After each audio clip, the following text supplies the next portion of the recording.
E aí, tudo certo? No mundo do transporte profissional, não tem margem para erro, né? Cada movimento, por menor que seja, conta. A estrada, a gente sabe, é um ambiente de alto risco. E um errinho operacional pode virar um problemão. Hoje, a gente vai mergulhar em falhas que aconteceram de verdade para tirar lições valiosas que, no fim das contas, podem salvar vidas, proteger a carga e o patrimônio. Bora lá?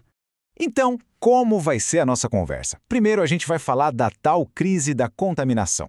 Depois, vamos entrar no perigo que é manobrar em lugares apertados. Em seguida, vamos dar uma boa olhada nos pontos cegos e nas colisões.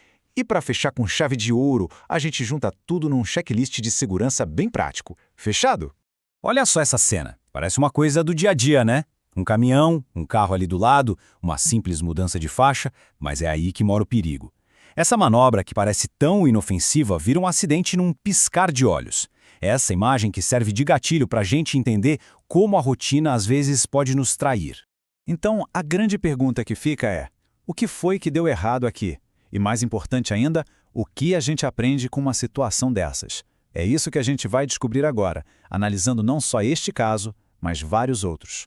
Beleza, vamos começar pelo nosso primeiro grande tema, a crise da contaminação. Sabe, é um tipo de problema que custa caro, mas muito caro.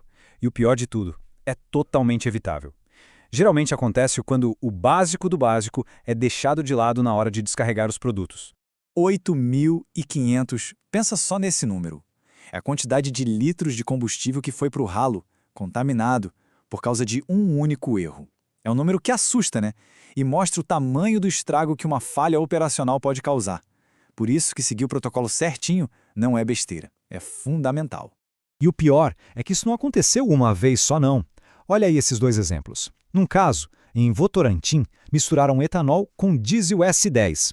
Já em Atibaia, foi diesel S10 no tanque de diesel S500.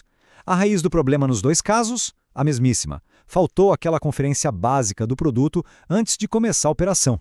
Então, o que a gente precisa entender é onde foi que o processo quebrou. O que esses casos ensinam é muito claro. Primeiro, faltou validar o que tinha em cada tanque antes de mais nada. Segundo, ninguém ficou de olho no fluxo para pegar qualquer coisa estranha. Também pularam a dupla checagem, sabe? Aquela confirmação verbal e no papel.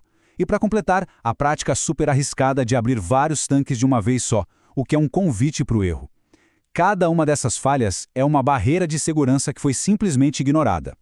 Ok, agora vamos sair um pouco da descarga e falar de manobras. A gente entra no nosso segundo assunto, o perigo em espaços apertados. Pensa aí, pátios, oficinas, postos de combustível, são justamente nesses lugares que aquelas batidinhas em baixa velocidade mais acontecem. Dá uma olhada nesses dois casos. Eles mostram faces diferentes do mesmo problema. De um lado, em Paulínia, uma manobra de ré em L que acaba batendo no portão. Do outro, em Piracicaba, o caminhão está saindo do posto e, pá, bate num poste. O que os dois têm em comum? Uma falha total na percepção do espaço e, claro, dos famosos pontos cegos do veículo. E aí, o que a gente tira de lição disso tudo? Olha, a prevenção é bem direta. Primeira coisa, sempre que der, peça para alguém ajudar, ser um observador. Segundo ponto, antes de mexer o caminhão, desce e dá uma olhada em volta, avalia cenário. Terceiro, aumenta a percepção, sabe, abaixa o vidro para conseguir ouvir o que está acontecendo lá fora.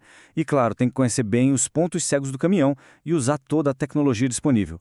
Agora a gente vai para o nosso terceiro ato. O perigo agora sai dos pátios e vai direto para as ruas e estacionamentos. O assunto é sério, pontos cegos e colisões em movimento.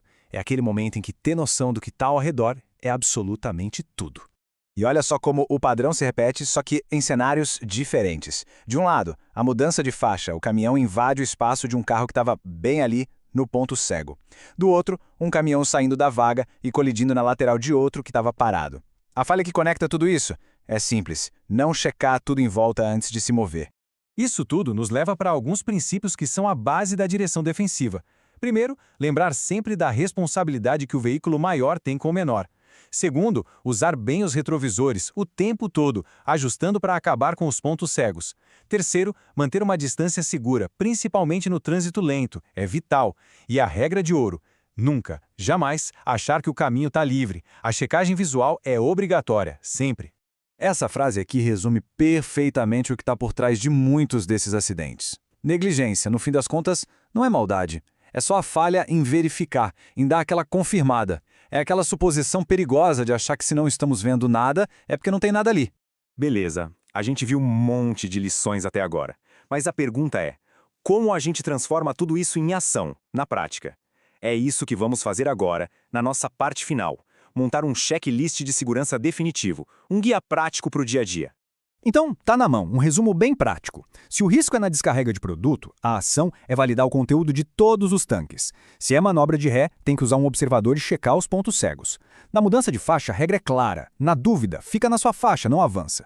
E para sair da vaga, a famosa volta olímpica, a inspeção de 360 graus é essencial. Por fim, no trânsito lento, a gente já sabe, distância é segurança. Porque no fim do dia, procedimento ajuda, tecnologia ajuda, mas gente, nada, absolutamente nada, substitui a atenção e o compromisso de quem está no volante. A responsabilidade pessoal é e sempre vai ser a última e mais importante linha de defesa contra qualquer acidente. E para a gente fechar, fica uma pergunta, para pensar mesmo.